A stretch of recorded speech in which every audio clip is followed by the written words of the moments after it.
My name is Elaine. I'm 28 years old. Yesterday, my life was turned upside down. Through my Aunt Vivian's will, I became a millionaire overnight. $2 million. Plus the Victorian mansion she left behind, and shares in her company. But my heart felt anything but light, because on that very same day, my parents showed up at my door with smiles on their faces. Parents who had been silent for 15 years. "Elaine, we're your guardians," my mother said in a sickly sweet voice. In that moment, my world stopped again. I could feel the 13-year-old abandoned girl inside me, still crying. Then the door to the room opened. Attorney Thompson walked in. I watched in slow motion as the color drained from my parents' faces. This is the story of a girl who was abandoned, a girl who chose trust over blood, and how she finally put an end to a family of lies. What's coming next will blow your mind. If you were in the same position and your family who betrayed you 15 years ago came back, what would you do? Let me know in the comments. My name is Elaine. That day will never fade, no matter how many years pass. I was 13. It was autumn, the morning when my world quietly crumbled. Usually, my mother would wake me up. "Ellie, get up. You'll be late." But that voice never came. I woke up on my own. The room was cold. The clock showed 9. School was the last thing on my mind. Something felt wrong in my chest. The air in the house was different. The sounds, the smells. Something had vanished.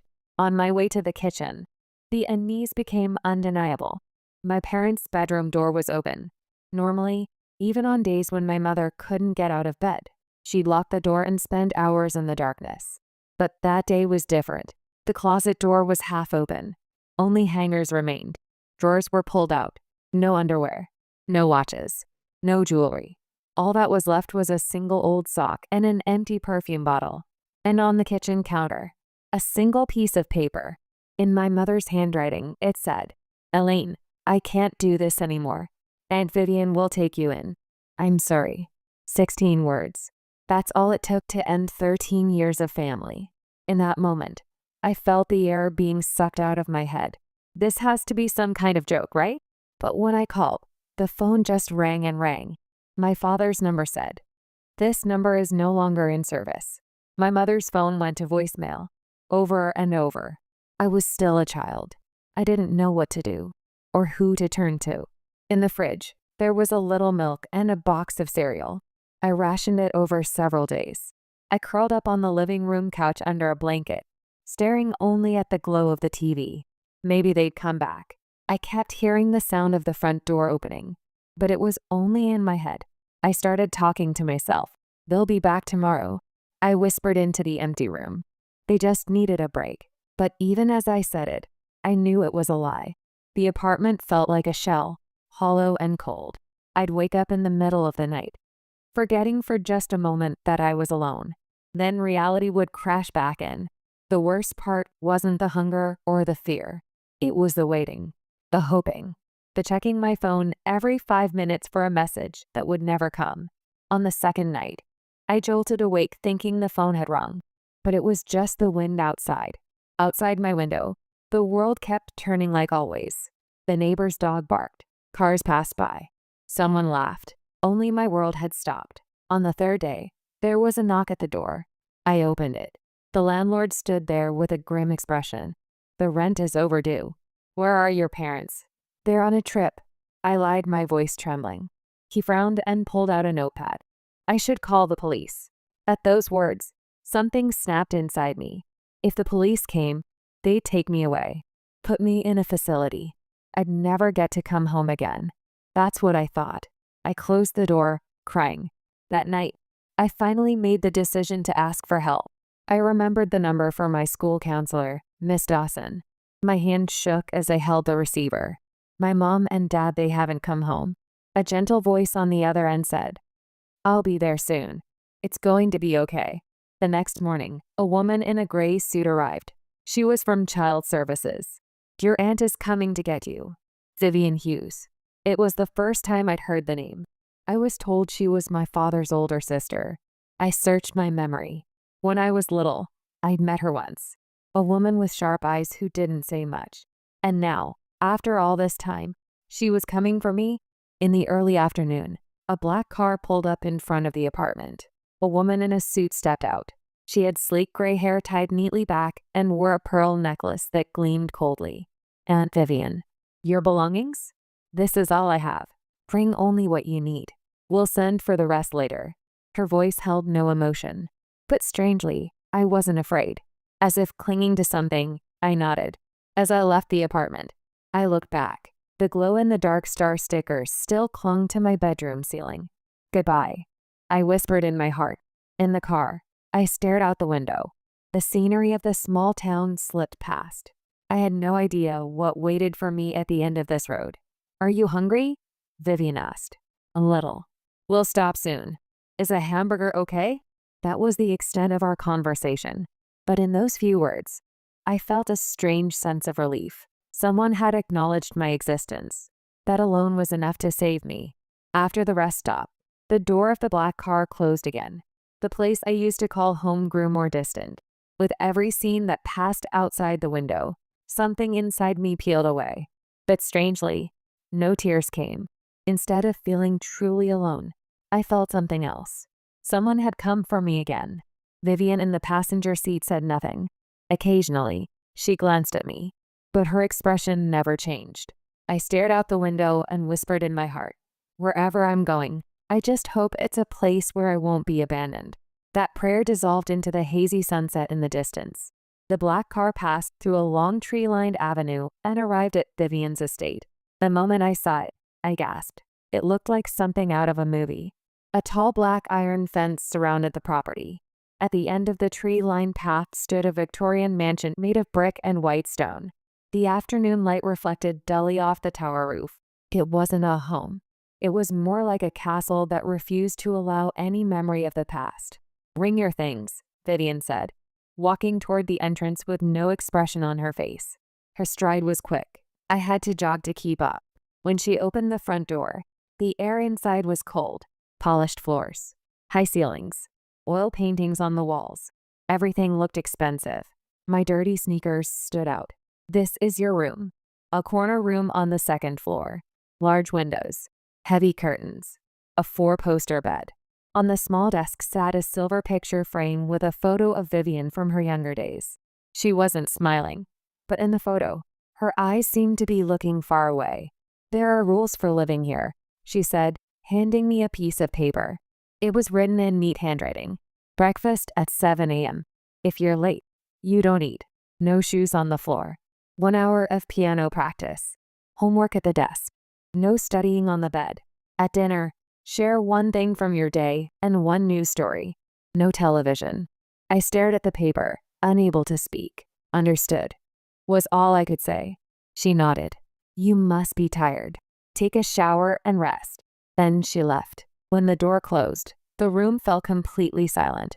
Every sound echoed. My heart felt like it was floating. I sat down on the bed and looked up at the unfamiliar ceiling. This house had no scent of my mother's perfume, no sound of my father's laughter. Everything was cold, perfect, and distant. And yet, somewhere inside, I felt safe. The fear of being abandoned had moved just a little bit farther away. The next morning, I woke up before the alarm went off. I remembered the list from yesterday. At 6:30, I went to the kitchen. Vivian was already sitting at the table, a newspaper spread in front of her, a cup of tea in her hand. "Good morning." "Good morning." "Sit there." Her voice was flat. On the table, toast, bacon, scrambled eggs. The orderly scene made me more nervous. My hand shook as I held a fork. I dropped a piece of bacon. She said one thing. "Be more careful next time." That was it. No scolding. No comfort. That nothing response carried a strange weight. In this house, crying or getting angry wouldn't move anyone. That was the rule. The first week felt like walking on ice. Every movement measured. Every word weighed. I'd catch myself holding my breath at dinner, afraid of saying the wrong thing. But slowly, I began to notice something. Vivian's strictness wasn't cruelty. It was consistency. She never yelled, never changed her expectations. And somehow, that predictability became my anchor. For the first time in years, I knew what each day would bring. After the school registration was complete, I began attending the local public school. On my first day, I tried to stay invisible, but rumors spread fast. Isn't she the girl from the big house? I heard her parents are gone. Those words stabbed me in the back. When I got home, Vivian was in her study reviewing documents. How was today? Fine. Fine is a convenient word, but it also means I don't want to talk about it. She didn't look up as she spoke. For some reason, those words stayed with me. Daily life was strict. Breakfast at 7 a.m. School. Piano practice after I got home. My fingers were always clumsy on the keys, but she never let me quit. Play the notes accurately. That's the foundation. The same words every day. It was tedious and hard, but it was safe. That repetition became my new normal. One day during piano practice, tears suddenly fell. I didn't even know why. Vivian walked by and stopped. What's wrong? I don't know. I just felt like crying. She thought for a moment, then handed me a handkerchief. Music is the translator of emotions. If you need to cry, then cry. Those words warmed something deep inside me. After that day, piano practice changed. It wasn't just about hitting the right notes anymore. Vivian started sitting in the room while I played, not saying anything, just listening. Sometimes she'd close her eyes. Once, I saw her wiping her cheek. When I stopped, she opened her eyes and said simply, "Continue." That was the moment I realized she understood loneliness too. Maybe that's why she knew exactly how to reach me. As the seasons changed, I began helping her with work. On weekends, I attended meetings and took notes. She was a successful entrepreneur. She ran 30 interior design stores. Her employees both feared and respected her. People don't move because of integrity. They move based on gain and loss. That's why trust takes time to build. I wrote down her words over and over. Eventually, they began to feel like universal truths. At 16, I rebelled for the first time. We argued about where I'd go to college. I thought the local university was fine. My friends were going. I could commute from home. But Vivian said, "I want you to see a wider world. Don't settle for a small place." I shouted, "I'm not your project." She narrowed her eyes for a moment. "That's true. But I'm giving you possibilities. The choice is yours." Her voice was calm. It was heavier than being yelled at. That night, she set down her usual cold tea and said, "Your father was my younger brother. He was smart, but he ran away before he could seize his opportunities." It was the first time she'd spoken about her family. I made a promise to myself that day. I wouldn't live a life of running away, and I don't want you to have the same regrets. As I listened, I finally understood. Behind her strictness was love. She was just awkward at showing it. The next morning, I found a college brochure on my desk. Not the local one, the one I'd been secretly looking at but was too afraid to want. There was a sticky note in Vivian's handwriting. Application deadline, March 15th. I'll help with the essay. I sat there holding that note for 10 minutes, tears streaming down my face. She'd been paying attention all along. By the time I graduated high school, a strange bond had formed between us. We didn't say much to each other, but when it mattered, we were always there. On my birthday, she said only one thing. "Having you here is a gift." That was enough.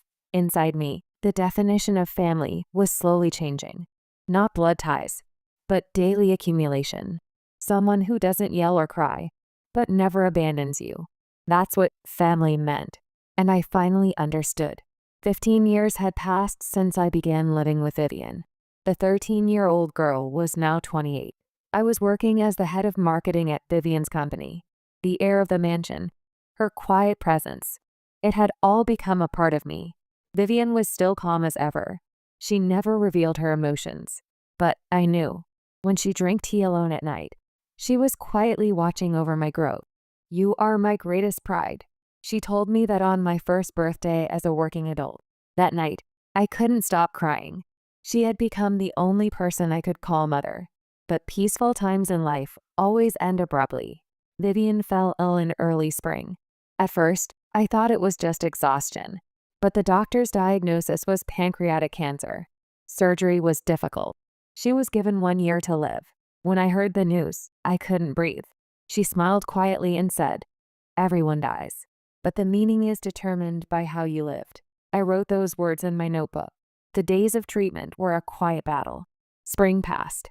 As summer sunlight lit the white walls of the mansion, her desk was always covered with new treatment plans and a vase of withering white roses. With each passing season, we fought quietly. Her hair thinned little by little. The scent of black tea was replaced by chamomile. Still, Vivian smiled and whispered, "To live is to continue." Even as her hair fell out, she went to work without a wig.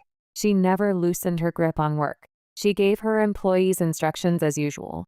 If I show weakness, the strength I believed in becomes a lie.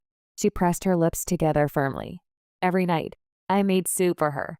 After meals, she always added one comment, a bit bland, but not bad. That was her way of praising me. The seasons turned. Autumn came. One night, she was arranging envelopes on her desk in the study. "When the time comes, give these to Attorney Thompson. Don't talk like that. It's okay. I'm not afraid of dying. What's frightening is when those left behind stop moving forward." Her voice trembled slightly. I nodded through my tears. In those final weeks, our roles reversed. I became the one setting out tea, straightening pillows, reading the newspaper aloud when her eyes grew too tired. She'd reach for my hand during the hard moments, something she'd never done before. No words needed, just that small gesture that said, "I'm glad you're here." "I'm glad I'm here too," I'd whisper back. 8 months later, Vivian passed away peacefully in her sleep. I held her hand and called her name over and over. There was no reply, but I thought I felt her fingers move slightly. That was the last time. On the day of the funeral, I wore a black mourning dress and placed white roses from her beloved garden in the coffin. The hall was filled with people she had helped. She was strict, but she was right. A true leader. Such voices rose one after another. I listened in silence. The pain of losing my mother was deep, but I knew I couldn't let grief consume me. What she wanted was for me to move forward. 3 weeks after the funeral, I received a phone call. It was from Attorney Thompson. "Regarding the execution of the will, please come tomorrow. Family members will also be present." Family? At that word, my heart skipped a beat. The next day, the moment I entered the law office, time stopped. There they were. My parents. The ones who hadn't come to see me once in 15 years. "Elaine," my mother cried out. My father waved with a smile, as if we'd been living together just yesterday. "We heard about your aunt's passing," my mother said. "We're family, so we had to come, right?" My father added. I stood frozen in place. Why now? Why after she died? Attorney Thompson exchanged greetings calmly. "Today, we will review the will of Vivian Hughes." He spread out the documents. My father leaned forward. "Of course. We have inheritance rights, don't we?" My mother smiled sweetly. "Yes, we're her family after all." In that moment, the memory of that night when I was 13 came flooding back. I can't do this anymore. Aunt Vivian will take you in. That scrap of paper. I clenched my hands and suppressed my voice. Attorney Thompson said quietly, "First, Ems Hughes has left all of her estate to Elaine Hughes." My father's face stiffened. "That's absurd. She's my sister." The attorney continued in a calm voice. "Furthermore, 15 years ago, you signed documents for a relinquishment of parental rights and receipt of payment." My father slammed the desk. "That's not true. It's a misunderstanding." Thompson calmly presented the documents. "Here is your signature." Dated 15 years ago. The amount was $50,000. My mother's face turned pale. I don't remember that. Evidence takes precedence over memory. I had forgotten to breathe. Could that really be true? For the first time, I understood the weight of what my aunt had sacrificed to protect me. My father suddenly laughed. "This is ridiculous. Are you treating us like criminals based on one child's testimony?" I stood up. "I'm not a child. I'm a witness to what you sacrificed me for." Silence fell. Thompson pulled out another envelope. "Elaine, there's a letter from Ems Hughes to you." With trembling hands, I took it. When I opened it, I saw her familiar handwriting. "Your parents sold you for money. I officially adopted you as my daughter to protect you. You don't have to be afraid of anyone anymore. You are my daughter." The words blurred through my tears. My father stood up and shouted, "That's a lie. I never signed any such contract, Thompson said calmly. The contract is filed with the court, with your signature. I exhaled quietly. This is over. You're strangers to me now. My mother reached out, crying. Please listen. We were suffering too. My mother's words froze the air. I quietly traced the rim of the water glass with my finger. A long silence. Only the ticking of the clock. I shook my head. If your reason for abandoning me was suffering, then what about all the effort she put in? In that moment, something collapsed. My parents just stood there, stunned. Thompson quietly stood up. Further discussion would be pointless. When I left the office, the wind outside was strong. It smelled the same as that cold wind from 15 years ago. But I didn't cry anymore. Vivian's words echoed in my heart. You don't have to be afraid of anyone anymore. That night, when I returned to the mansion, the silence of the large living room sank into my chest. Vivian's glasses rested on top of the piano. I stood before it and took a deep breath. As your daughter, I will live a life that honors you. That vow echoed quietly through the room. The city at night was quiet. After leaving the office, I didn't go straight home. I stopped at a cafe, the one Vivian and I used to visit often. She'd always sit by the window, resting her fingers on the rim of her teacup. I took out her letter again. You are my daughter. That one line felt stronger than any blood tie. Outside, it began to rain.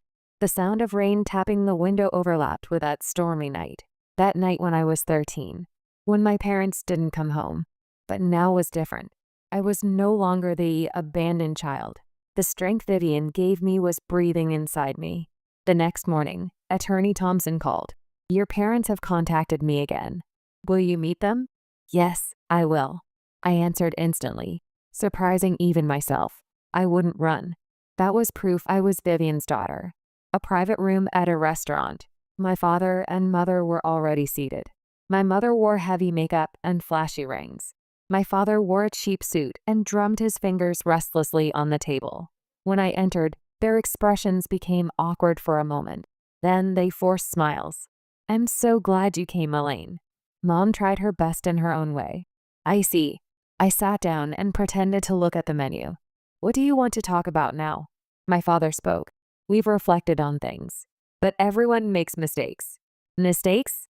I almost laughed. If selling your child for money is a mistake, you might want to look that word up in the dictionary. My mother started crying. We were struggling financially. So was Vivian. I interrupted. She was a single woman taking in a traumatized teenager. It wasn't convenient. It wasn't easy. But she chose responsibility over comfort. That's what parents do. My father's jaw tightened. You don't understand. You're right. I don't understand how you sleep at night. I quietly cut her off. If you want money, just say so. I don't want to hear roundabout excuses. Silence fell. My father's face turned red. My mother looked down. Eventually, my father smirked bitterly. You've gotten strong, just like that woman. Thank you. That's the highest compliment. I stood up and picked up the check. This is our last meal. Don't contact me again. My father shouted. Are you denying your own blood? I'm not denying it. I just believe in actions over blood. The moment I left the restaurant, the rain had stopped. Under the streetlights, the light reflecting on the asphalt was dazzling. I took a deep breath and spoke to Vivian in my heart. What would you have done? I thought I heard the answer in the wind. Forgiveness isn't forgetting. It's becoming free. A few days later, Attorney Thompson contacted me. The inheritance procedures have been officially completed. Thank you. Also, are you aware of the Elaine Education Fund that Ms. Hughes established during her lifetime? I heard the words for the first time and gasped. It's a scholarship she created in your name to support children facing social hardships. My chest grew hot. Even after she was gone, she had left behind a path to help others. That night, I returned to the study in the mansion. When I opened the desk drawer, there was another envelope. Open this on a quiet night. It was Vivian's handwriting. I took a deep breath and opened it. To Elaine, you've been searching for love all this time. But love isn't something you find. It's something you cultivate. If you can help someone, if you can be kind to someone, that's proof of love. The footprints you leave in this world will surely save someone. That's enough. With love.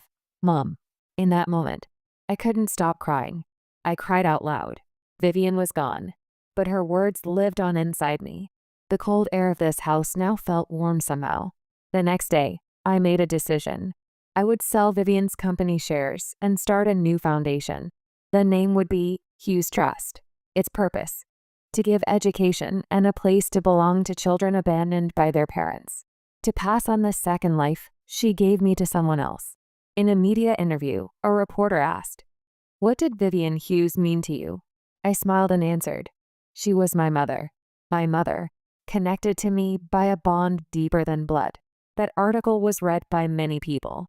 Donations poured in. I wrote thank you letters to each one. Each time, I remembered Vivian's teachings. By giving to others, you discover your own strength for the first time.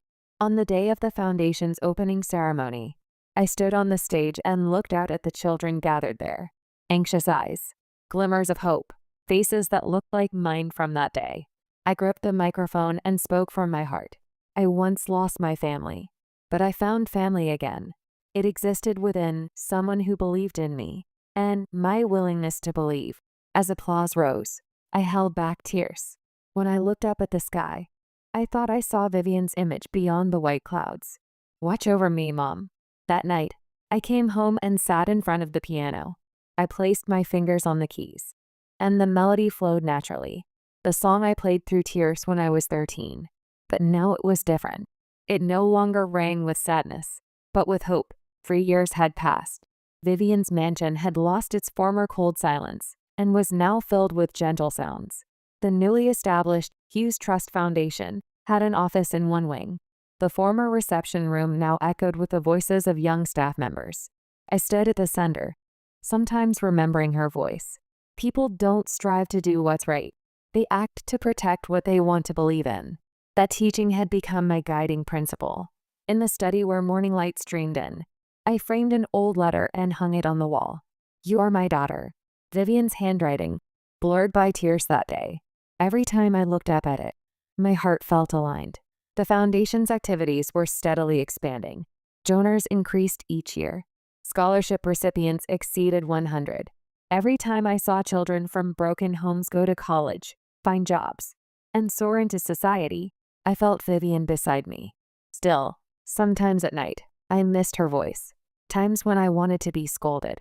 Times when I wanted a quiet push from behind. But her presence was always in the air.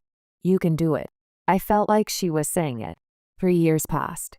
On a spring day when the breeze swayed the roses in the garden, a letter arrived in the mailbox. The sender was my mother. On the paper, in trembling handwriting, it said, "To Elaine, we were truly foolish back then, knowing that you're living with hope instead of hatred. I can't stop crying. You don't have to forgive us. I just pray for your happiness." From Mom. After reading the letter, I couldn't move for a long time. It felt like a small thorn buried deep in my heart had finally been pulled out. Hatred had, at some point, turned into sadness, and sadness was quietly turning into understanding. For the first time, I understood the true meaning of forgiveness. It wasn't erasing someone's sins. It was becoming free from your own past. Vivian had said it many times while she was alive. Forgiveness is the declaration of independence for the heart. I picked up a pen and wrote a short reply. "Mom, thank you. I'm okay. I have 2 mothers. One gave me life. The other kept me alive. Both of them are inside me." When I sealed it and put it in the mailbox, a strange stillness came over me. Something had ended. Something had begun. That night, in the garden of the mansion, I lit a small candle. In the flickering light, I looked up at the sky. "Hey, Mom. Am I walking the right path?" There was no answer, but the air felt like it smiled softly. The next day, a new application arrived at the foundation. 18 years old, female, Erin Hart, purpose, college tuition support. In her essay, there was one line: "I was abandoned by my parents, but I have a teacher who believes in me. I want to become like that teacher." I closed the documents and smiled gently. It was like looking at myself from that day. 2 weeks later, I met Erin in person. She walked into my office with nervous eyes, gripping her backpack straps like a lifeline. I saw myself at 13 in every gesture. You wrote that you want to be like your teacher, I said gently. But I think your teacher saw something in you worth believing in. That's already there. We're just giving you the tools to share it with the world. Her eyes filled with tears. Thank you for seeing me, she whispered. Thank you for letting me, I replied. That afternoon, in the foundation staff meeting room, we'll approve her through our special program. That's another scholarship student. That's a good thing, I nodded. Investing in the future is the best way to heal the past. That evening, the doorbell rang at the mansion. I opened the door. A familiar woman stood there. Miss Dawson, the child services officer who had protected me that day when I was 13. She had aged a little, but her smile was unchanged. You've truly become remarkable. I'm here today because of you. The moment we hugged, the fear and loneliness of that day became a distant memory. That night, I sat in the study chair and spoke to Vivian's photograph. Your teachings are reaching people. More and more are choosing trust over blood, the future over the past. I thought about all the children who'd passed through these doors, each one carrying their own scars, their own stories. And I thought about Vivian, how one person's choice to love despite inconvenience could ripple forward through generations. The wind outside gently swayed the curtains. I placed my fingers on the piano sheet music and played a soft note. A quiet melody spread through the mansion. The song I once played to hide my sadness, but now it had transformed into a sound of prayer and hope. As the final chord rang out, I smiled. Mom, thank you. That was the quietest prayer left in this house. The sound of the piano slowly faded away. Outside the mansion, the night breeze gently swayed the curtains. Particles of light reflected at the window, as if she were smiling. Bonds stronger than blood are forged through actions. The power to overcome the past and build a future exists within everyone. If you have a story of turning injustice into love, share it in the comments. May this story become someone's hope.